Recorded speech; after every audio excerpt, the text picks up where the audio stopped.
Bonjour, corrigeons l'exercice 5 des révisions du programme de première. Alors, une grande entreprise commercialise des tablettes tactiles. Cette entreprise fabrique entre 300 et 800 tablettes par jour et le coût total de fabrication de X centaines de tablettes est modélisé en milliers d'euros par la fonction C définie sur l'intervalle 3,8 par, et on a l'expression de la fonction, qui est une fonction polynôme de degré 3. Le coût moyen de fabrication par tablette, Cm de x, est égal au quotient C de x sur 100x. Bien. Donc, pour tout x dans l'intervalle 3 et 8. Les tablettes sont ensuite vendues 350 € l'unité. Donc, il y a évidemment pas mal d'informations qu'il faut relire pour bien comprendre le problème. Donc, première question, on demande de montrer que pour tout x appartenant à l'intervalle 3 et 8, la dérivée de Cm, donc de la fonction coût moyen, est égale donc à cette expression. Donc, allons-y, on va commencer par dériver donc cette fonction coût moyen. Alors, c'est évidemment une fonction qui est dérivable sur l'intervalle 3,8 parce que c'est un quotient de deux fonctions. C de x est une fonction polynôme de degré 3, donc dérivable sur R. 100x est une fonction affine dérivable sur R. Donc évidemment, par quotient, c'est dérivable sur l'intervalle 3, 8, 100x ne s'annulant pas sur l'intervalle 3, 8. Donc, pour tout x appartenant à l'intervalle 3, 8, donc alors déjà on va écrire que Cm de x et on va remplacer C de x. Donc Cm de x est égal à 0,4 x au cube moins 9x plus 100, le tout sur 100x. Donc, dérivons cette fonction sur l'intervalle 3, 8. Donc Cm' de x. Alors, c'est un quotient de deux fonctions, donc c'est de la forme u sur v, et la dérivée de u sur v, c'est évidemment u'v moins uv' sur v carré. Donc, ça nous donne la dérivée donc du numérateur, c'est 0,4 fois 3x carré moins 9. Ça, c'est u'. Fois v, v c'est 100x, moins u, 0,4x au cube moins 9x plus 100, multiplié par la dérivée de 100x, c'est-à-dire 100. Le tout sur 100x au carré, correspond donc à v carré. Alors, ici, on voit qu'on a une petite factorisation par 100, donc on peut tout de suite factoriser par 100. Et en même temps, on va développer donc les autres produits qui nous restent à développer. Donc ça nous donne x fois, donc là c'est du 1,2 x carré. Donc x fois 1,2 x carré, ça donne 1,2 x au cube. Moins 9 fois x, moins 9x. Donc ici, après avoir factorisé par 100, il me reste uniquement l'opposé de u là, donc c'est je vais distribuer, donc enfin en tout cas je vais prendre l'opposé de chacun des termes de cette somme. Donc ça fait l'opposé de 0,4x cube moins 0,4x au cube, plus 9x moins 100. L'opposé de moins 9x, l'opposé de 100. Le tout, donc, divisé par 100x au carré, donc ça donne du 100 au carré fois x au carré. Donc là, on voit tout de suite que 1, on a une simplification par 100. Donc 100, puisque là, on a deux facteurs 100, c'est 100 au carré. Et donc, il va nous rester au dénominateur 100x carré. Regardez, c'est exactement ce qu'on voulait, 100x au carré.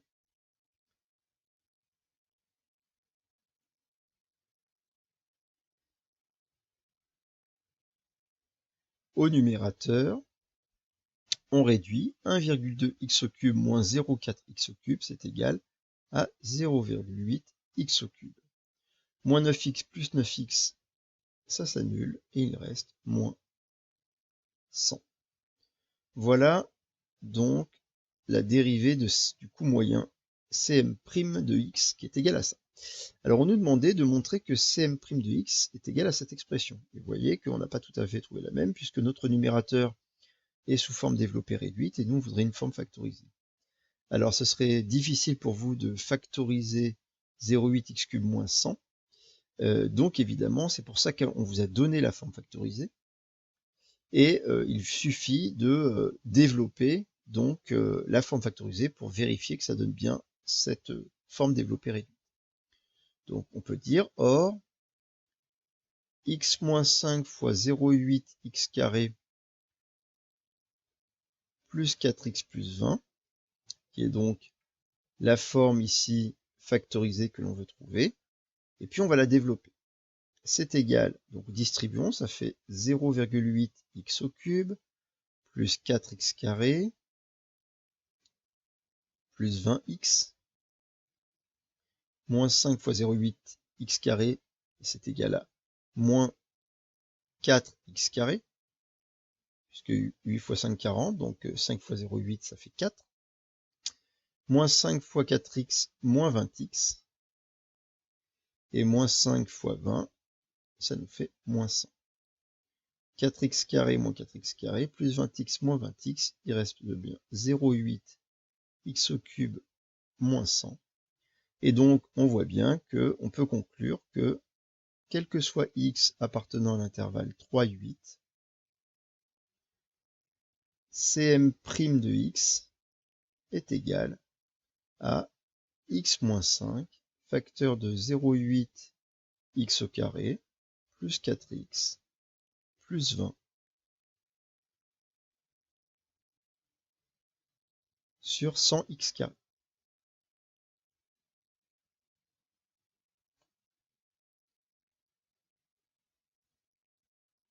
Voilà. Question petit 2.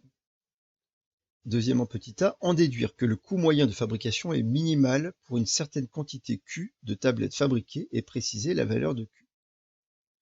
Donc, on veut donc trouver une valeur minimale du coût moyen. Donc, pour trouver une valeur minimale du coût moyen, on va étudier les variations du coût moyen. Dresser le tableau de variation. On verra bien s'il y a un minimum. Donc, pour ça, évidemment, on va étudier le signe de la dérivée du coût moyen. C'est le signe de dérivée qui va nous permettre d'avoir les variations du coût moyen. Donc, pour étudier le signe du coût moyen, on va faire un grand tableau de signes.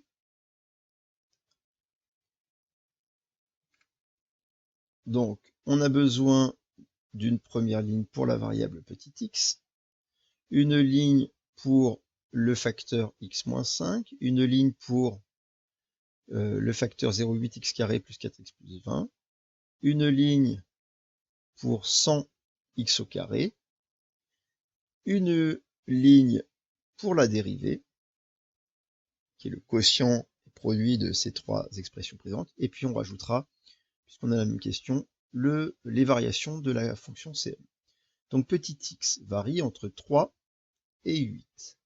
Donc on a le facteur x-5, le facteur 0,8x² plus 4x plus 20, le facteur Cm' de x, enfin pas le facteur, pardon, la dérivée Cm' de x, il nous manque quelque chose, il nous manque 100,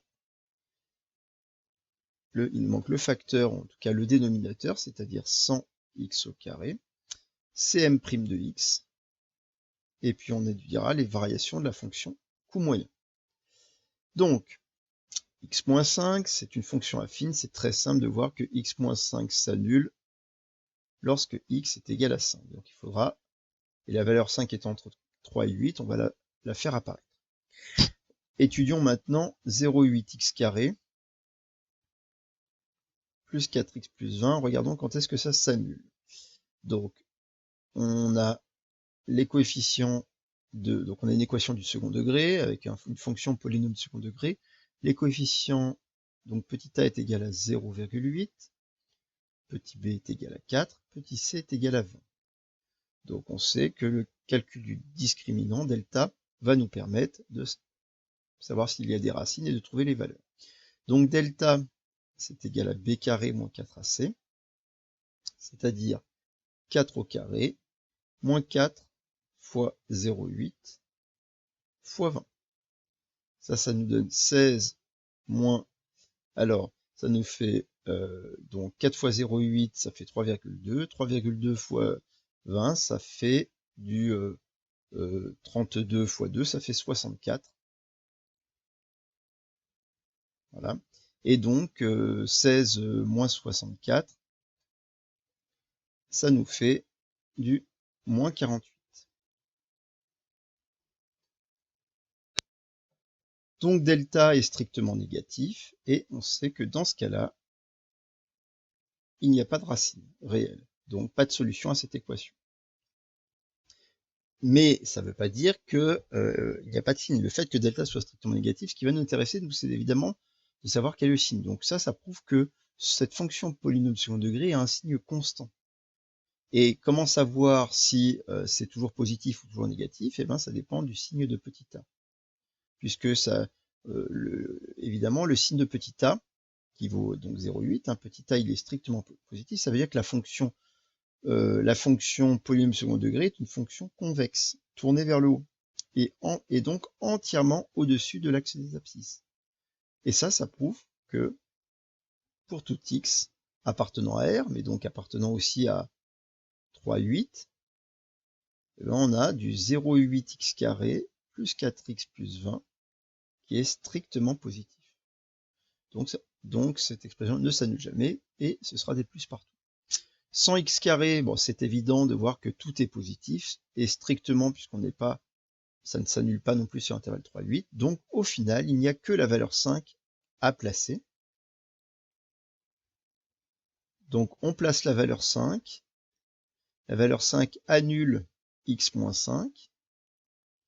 Et c'est la seule valeur qui va être importante. Ensuite, on place les signes. X moins 5, c'est une fonction affine. C'est l'expression d'une fonction affine dont le petit a est positif. Ça veut dire que, évidemment, graphiquement, cette fonction affine est représentée par une droite qui monte de gauche à droite. Et puisqu'elle monte de gauche à droite, elle est à gauche dans les négatifs et à droite dans les positifs. C'est-à-dire que la connaissance de la représentation graphique de la fonction affine vous permet facilement de placer son signe une fois que vous avez la valeur pour laquelle ça s'annule. On a dit que cette fonction polynôme était toujours strictement positive. 100x carré est toujours strictement positif aussi. Et donc, il suffit d'appliquer la règle des signes pour trouver le signe de la dérivée du coût moyen. Moins par plus par moins, c'est négatif. Le produit de positif, c'est positif. Et ici, c'est le numérateur x-5 qui s'annule. Donc, la dérivée s'annule en 5. On peut donc en déduire les variations de la fonction coût moyen. Cette fonction, sur l'intervalle 3,5, elle est strictement décroissante. Sur l'intervalle 3,8, elle est strictement croissante. On peut calculer la valeur minimale, ici, et donc la valeur Cm va être minimale lorsque x est égal à 5. Donc, Cm de x est minimal pour x égale 5. Et donc on cherchait, je vous rappelle la question qui était posée, c'était chercher le coût moyen de en déduire que le coût moyen est minimal pour une certaine quantité x de tablettes et préciser la valeur. Donc ça y est, on a bien trouvé qu'il y avait un minimum, c'est quand x est égal à 5, donc il y avait une valeur pour laquelle le coût moyen est minimal, et donc ici la quantité de tablettes pour laquelle le coût moyen est minimal, c'est 500, puisque je vous rappelle que petit x est en centaines, attention, en centaines de tablettes. Donc, si x égale 5, c'est que q, c'est 500 tablettes. Donc,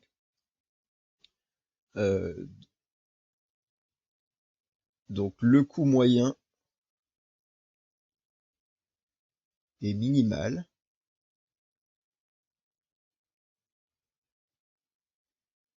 pour la fabrication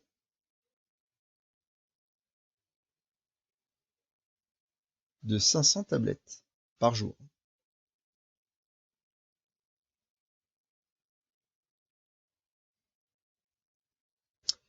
Bien. Alors ça, c'était la question deuxièmement petit a. Et une question deuxième en petit b, calculer le bénéfice en euros de l'entreprise pour Q tablettes produites et vendues au cours d'une journée. Cette fois, on s'intéresse au bénéfice en euros de l'entreprise et pour Q tablettes, donc pour 500 tablettes. Hein, on s'intéresse pour 500 tablettes. Alors, ce que l'on sait, c'est que, donc ça c'est petit b, on sait que le bénéfice, déjà, donc le bénéfice, déjà, on peut l'appeler B. Donc le bénéfice, c'est toujours égal à la différence entre la recette et le coût. Donc R, c'est la recette, c'est-à-dire l'argent qui rentre quand on vend les 500 tablettes, et C, c'est le coût. Et donc, évidemment, on va calculer la recette pour 500 tablettes et le coût de la fabrication de 500 tablettes. Donc, ce que l'on sait, l'information qu'on n'avait pas encore utilisée, c'est le fait, qui est indiqué ici, les tablettes sont vendues 350 € l'unité. Donc évidemment, la recette, c'est égal à le nombre de tablettes, 350, le nombre de tablettes c'était 500, on fabrique 500 tablettes, multiplié par le prix unitaire des tablettes, donc 350. Alors 500 fois 350, c'est égal à 175 000.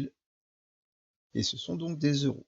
Ça, c'est l'argent qui rentre quand on vend les 500 tablettes à 350 € l'unité. Le coût maintenant, alors le coût, il va falloir pour calculer le coût, donc la valeur du coût grand C en euros, on va d'abord calculer C de 5, c'est-à-dire l'image de 5 par la fonction C, puisqu'on veut pour 500 tablettes. On sait que c'est le coût moyen et minimal pour 500 tablettes, mais on n'a pas calculé le coût. Le coût, c'est le coût total, hein, le coût exact. Donc, le coût de 500 tablettes, eh ben, on va utiliser notre fonction C de x, qui était donnée dans l'énoncé. Donc, C de x, c'est 0,4x³ moins 9x plus 100.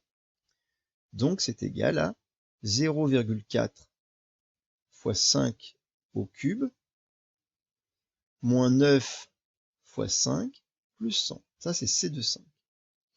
Alors, quand on calcule ça, hein, ça nous donne 105. Et donc, attention, on est en milliers d'euros. On avait dit que la fonction C était en milliers d'euros. Donc, grand C, c'est égal à 105 000 €. C'est-à-dire le coût de fabrication de 500 tablettes est de 105 000 €. Donc, finalement, le bénéfice, c'est la recette moins le coût, on a dit. Donc, c'est 175 000 moins 105 000, c'est-à-dire 70 000. 70 000 €. Donc, il nous reste à écrire la phrase réponse. Le bénéfice en euros de l'entreprise pour 500 tablettes produites est de 70 000 €. Le bénéfice de l'entreprise